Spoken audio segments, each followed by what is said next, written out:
Hello, my name is Wildstag, and thank you for tuning in to another book rant.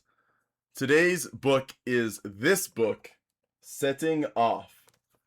It's a different TTRPG book than in the past I've discussed Dungeons and Dragons and Pathfinder.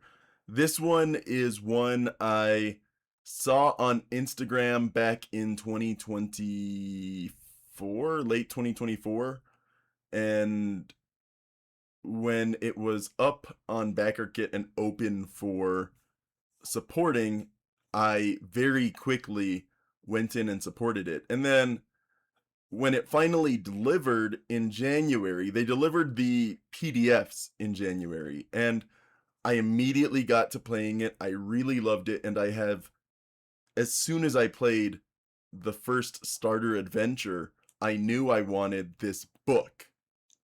And so I've been waiting for several months. I got the PDF in January. It is now July. But very quickly, I went back on the backer kit and ordered the actual book. And now it got here on Wednesday night, I want to say. Wednesday being the 15th of July. Correct, 15th of July. And this is a really fun tabletop role-playing game. I've only played it online, but it's very grid-friendly, and grid-based combat is my favorite kind of combat in tabletop role-playing games. I'm not a fan of theater of the mind kind of gameplay. So, what is Setting Off? The designer is Tim Leiner. This is the core rulebook. And the back cover says, a TTRPG to play any character, any setting, any way.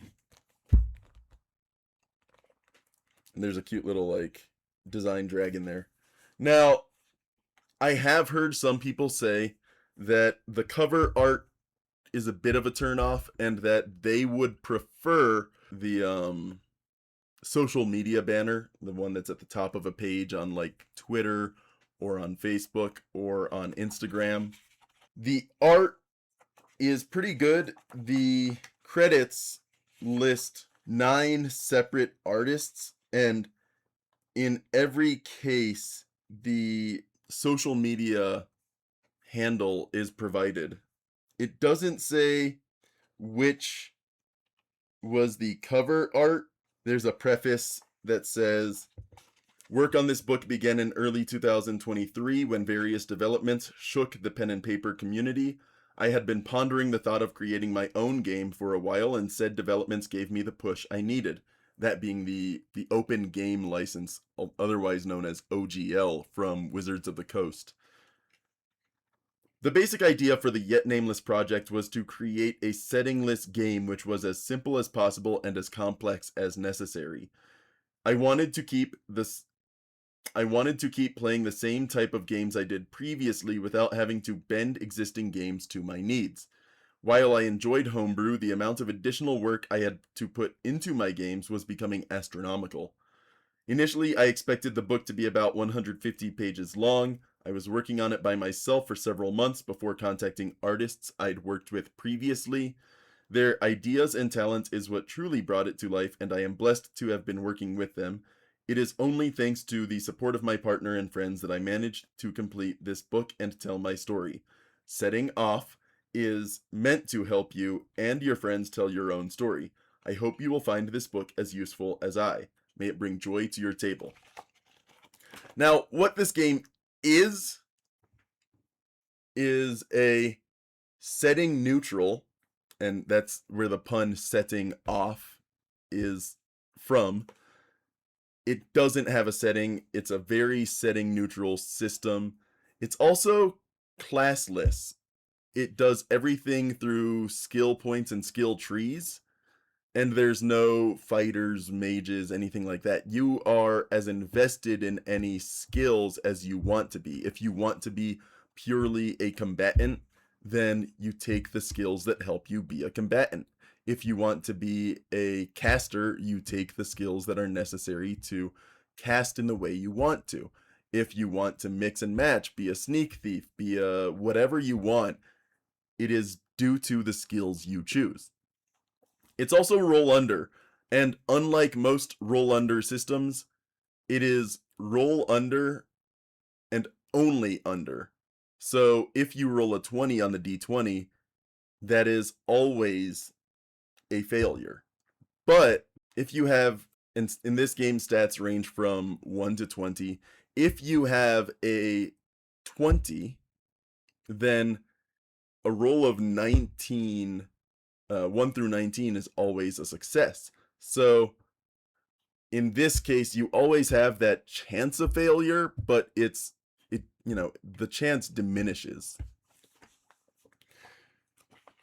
There are 8 attributes in this game: vitality, strength, agility, instinct, memory, creativity, presence, and luck. And each of those attributes has a derived statistic that is usually 1-to-1 with that attribute. However, there are skills that allow you to increase those derived statistics based off of how much you invest in that. So health is equal to vitality. And again, I said the attributes range from 5 to 20. So realistically, with it being 1-to-1, that means if you have a 20 in vitality, your hit point total is only going to be 20, unless you have invested in skills to increase it. Strength has a derived statistic of load. Agility is speed, instinct is initiative, memory, creativity, and presence determine essence, but you pick one of those to determine your essence, and the other two then have no derived statistic. And the last one is luck, which the derived statistic is chance. Now, speed is measured in meters, and each square is 1 meter. So a higher agility, which would determine being able to, sleight of hand or sneak around, also means that you have a really high speed. But stealth, unless you invest in it, reduces your speed to half. So if you have 20 agility and you haven't invested in sneaking at full speed, that sneaking speed is going to be 10 meters, which is still, 36-ish feet. You're still moving pretty quickly, but that's also something you are investing in. Your instinct is equal to your initiative value, but there's other things as well.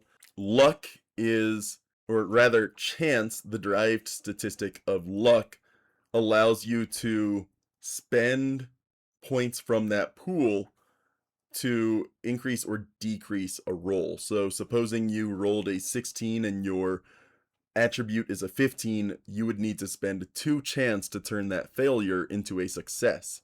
But when you rest, you only gain 2 hit points, 2 chance, 2 essence back. So resting, if you spend a lot of chance during one day, it means that you're going to have significantly less chance to use the following day. It's not a system designed for a lot of encounters in one day or multiple consecutive days of attrition, because it's hard to get things back. But it means that if you wanted to run an attrition heavy game, it almost reinforces the idea that you are going to be bleeding resources. So you could run it as 2 encounters per day, or you could run it as a lot of encounters per day, or multiple encounters, consecutive days, and bleeding resources. All of that sort of stuff works. It's a 3-action system, so every turn you have 3 actions, which usually are, moving is 1 action, or taking an attack is 1 action. Your list of actions, and this also shows the layout of the book. This is your list of actions. It says attack. You make a single attack. If you succeed on a strength roll, 1 target within your weapon's range takes your weapon damage. Defend, you adopt a defensive stance. If you succeed on a vitality roll, attacks against you have disadvantage until the beginning of your next turn. Move, you move a number of spaces up to your speed. You need to make an agility roll to sneak, climb, swim, and jump. Grab, you grab an adjacent character or object. If you succeed on a strength roll, you lift them until the end of your turn, throw them, or push them. Interact, you interact with an object. It includes, but is not limited to, unsheathing weapons, using consumables, and opening locks. And search, you survey your surroundings. If you succeed on an instinct roll, sneaking characters and hidden objects around you are revealed until the beginning of your next turn. But some of these skills give you additional actions. For example, skirmishing here is in the, I don't know how well it zooms in. Skirmishing here is in the strength skill trees. And one of the actions you can take for your tier 2 skills is aim. And this is an entirely new action, but it says the damage of your next attack increases by 2. This effect ends if you take the move action. So this is a very like sniper kind of ability. But because it is an action and you get 3 of those per turn, you can move into a good position, aim, and attack. Skill trees require different attribute values to take different tier skills. So to take a tier 1 skill in an attribute, you need a 10. If you want to take a tier 2 skill, you need a 13, and then plus 3 per attribute for each additional rank. When you get to tier 4, you only need a 19. But you're probably going to increase that to 20 because you want to have as high a chance of succeeding on those skills that you've specialized in. So it's a pretty good one. There's all sorts of skills, several skill trees for each of the attributes. To give an example of one that increases your derived attribute, we have, this isn't going to focus well. The fortune skill tree says lesser chance, your maximum chance increases by 2. So that's one of those examples where chance is a derived statistic, usually 1-to-1 with luck. But if you invest in the fortune skill tree, it's luck plus whatever you're getting from your skills. And the tier 4 ability, greater chance, says your maximum chance increases by 1 for each skill you have acquired from this skill tree. Lucky Find here is a tier 1. Once per rest, you can make a complex luck roll. You find an amount of coins equal to the roll's result. And then a tier 3 upgrade to that says, whenever you find coins, for example, in treasure hoards or from your Lucky Find skill, you get twice the amount. So once per rest, you roll d20 and then subtract the result from your luck score. That is what a complex roll is. A simple roll is d20 roll under, and a complex roll is d20 and subtract the result from your attribute. So the lower the roll on your die, the better the value. So if you have an 18 in luck and you roll a 3, you're getting a result of 15, which is a really good value. Whereas if you have an 18 and roll a 14, you're only getting a result of a 4, which, you know, if you double that with the gold digger skill, then you're getting 8 coins. Whereas for this, you're getting, if you roll that 3 and get a result of a 15, you're getting 30 coins just for doing that. So, there's different benefits to it. There's Constitution, which is a vitality skill tree. The tier 1 skill, Lesser Health, says your maximum health increases by 2. And then Greater Health at tier 4 says your maximum health increases by 1 for each skill you have acquired from this skill tree. And again, this is one of those things where usually it's a 1-to-1 value. Your health is 1-to-1 with your vitality. But the more you invest in that particular attribute, the better you get at surviving. So there's all these different skills. Magic has a bunch of skill trees, and then it does recommend, hey, maybe you're in a tech setting and there's no magic. You still want to use some of these skill trees. So maybe instead you have a you know, tech analog kind of thing. Maybe in a sense of tech is just magic, or magic is just tech we don't understand. Something like that. Here's an example of one of the other styles of art. This is on the chapter narrating the game, and that shows a very modern setting, an exit sign in the background with some tentacles reaching out. There's playing the game, which has this, which is a very sci-fi setting. There's the rings of a planet or a moon and a starship that people are navigating or piloting.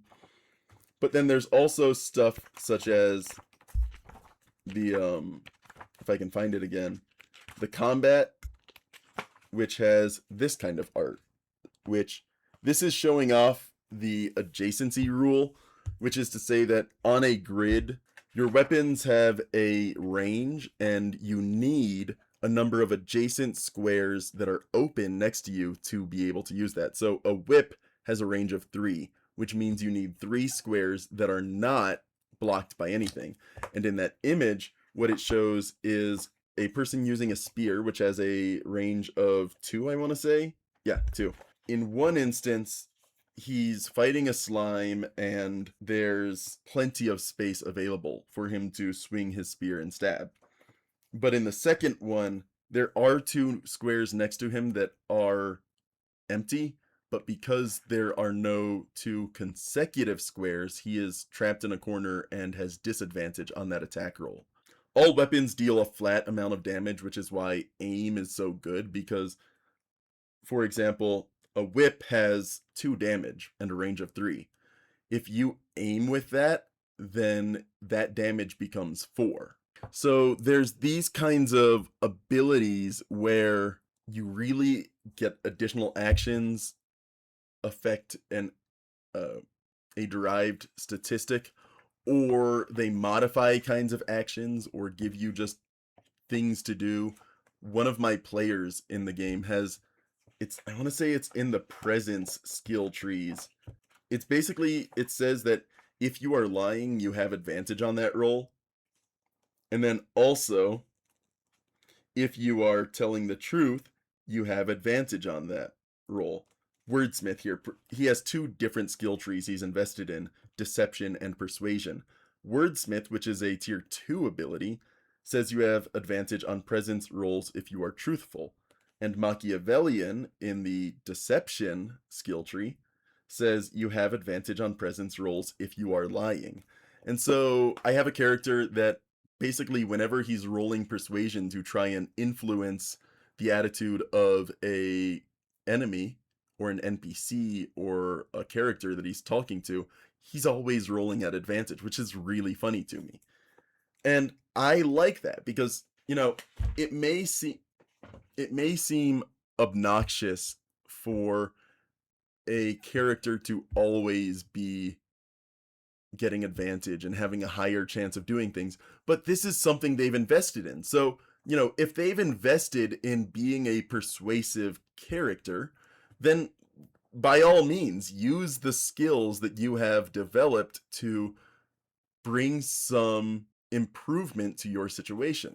And one of the things I really like about this, and this is the cover art for what I'm about to discuss, most independent tabletop role-playing games are worse in their core rulebook design if it does not come with a adventure to kind of let the GM know what kinds of games they could be running with this. And this chapter is The Sleeping Palace, which is a default adventure that comes with this.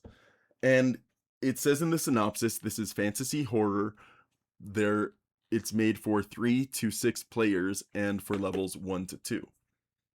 And the way this adventure works is that you're going through a mansion with this like twisted fae kind of creature that feeds off of nightmares and despair.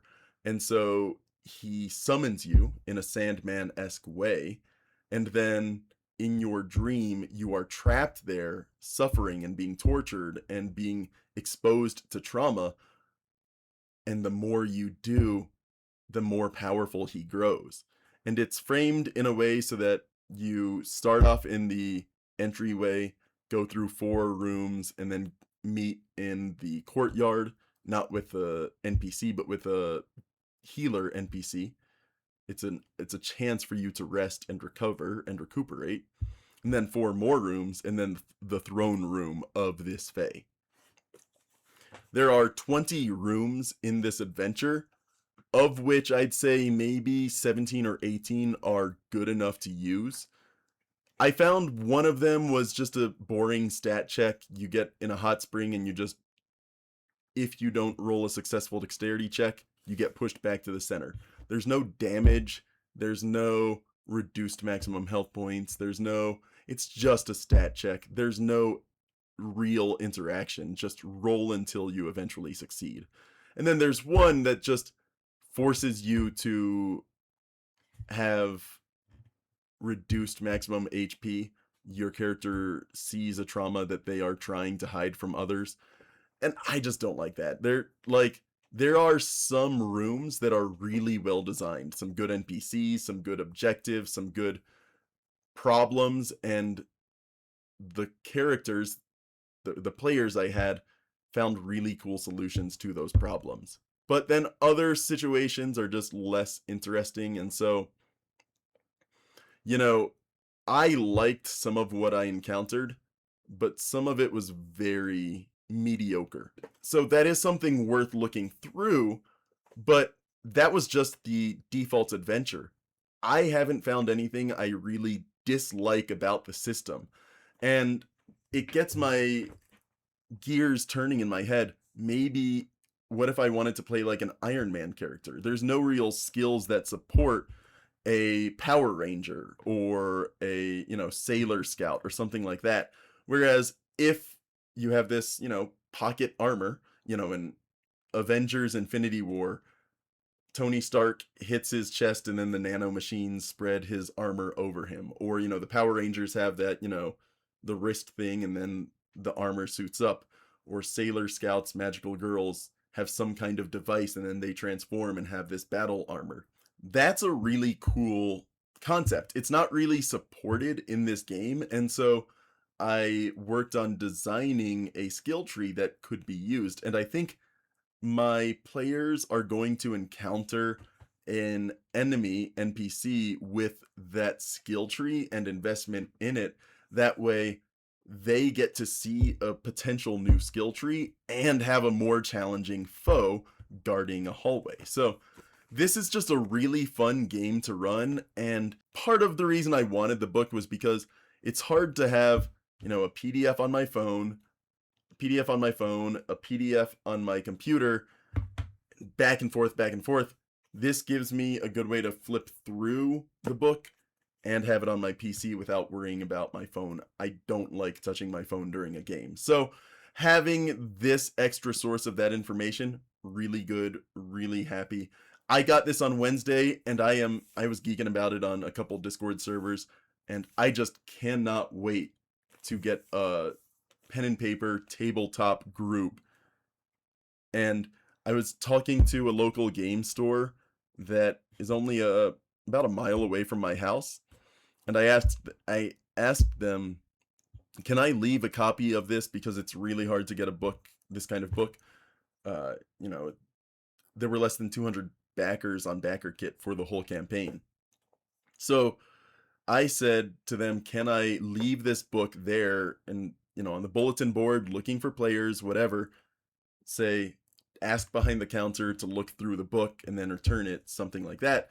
They said yes. So what I'm hoping I can do is also just leave this there for a couple weeks and really seek out a game group, because I really want to play this. It's a cool system and I want more people to know about it and more people to enjoy it. And I think what I'm going to do is modify some D20 modern adventures, maybe from the Urban Arcana line and then make it something that these people are playing. But you can do so many different stories. I'm doing a space fantasy where with anything goes, they can use anything in the book. The default adventure is fantasy horror, so you shouldn't have really tech or piloting or that sort of thing. But you can do just about anything with this game, and I have found a lot of hours of enjoyment with it. So yeah, my name is Wildstag, and thank you for tuning in to another book rant.